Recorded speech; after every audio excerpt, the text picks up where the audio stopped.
یہ بڑی ساری مشین نیبولائزر ہے اور یہ چھوٹا سا انہیلر ہے۔ ان میں سے کون سی چیز دمہ کے مریضوں کے لیے زیادہ بہتر ہے؟ آئیں آج اس کو سمجھنے کی کوشش کرتے ہیں۔ پلمو گرو میں خوش آمدید۔ میرا نام ڈاکٹر راشد علی ہے، میں کنسلٹنٹ پلمنالوجسٹ ہوں۔ ہمارے لوگوں میں ایک غلط فہمی پائی جاتی ہے کہ نیبولائزر دمہ کے مریضوں کے لیے انہیلر کی نسبت زیادہ مفید ہے۔ ایسا نہیں ہے۔ جدید سائنس نے یہ ثابت کیا ہے کہ انہیلر نیبولائزر سے زیادہ مفید ہے۔ نیبولائزر کو استعمال کرنے کے لیے بجلی چاہیے۔ انہیلر کو آپ کہیں بھی کسی بھی وقت بغیر بجلی کے استعمال کر سکتے ہیں۔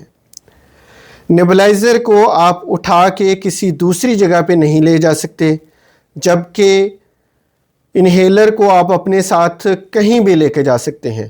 اگر بچوں کو دمہ ہے تو وہ اس کو اسکول لے کے جا سکتے ہیں، اگر بڑوں کو دمہ ہے تو وہ انہیلر کو اپنے ساتھ آفس یا کسی بھی دوسری جگہ پہ لے کے جا سکتے ہیں اور اس کو روٹین میں یا بوقت ضرورت ڈاکٹر کے بتائے ہوئے طریقے کے مطابق استعمال کر سکتے ہیں۔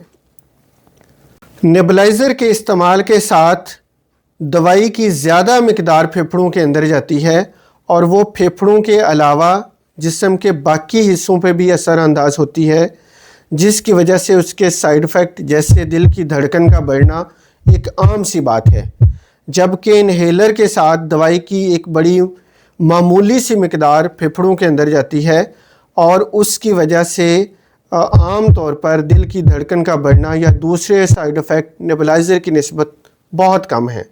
اس بڑی ساری مشین کے پیچھے بھاگنا چھوڑیں اور آج ہی ڈاکٹر کے بتائے ہوئے طریقے کے مطابق انہیلر کا استعمال شروع کریں اور دمہ کو اچھے طریقے سے کنٹرول کریں اور اس کو بگڑنے سے بچائیں۔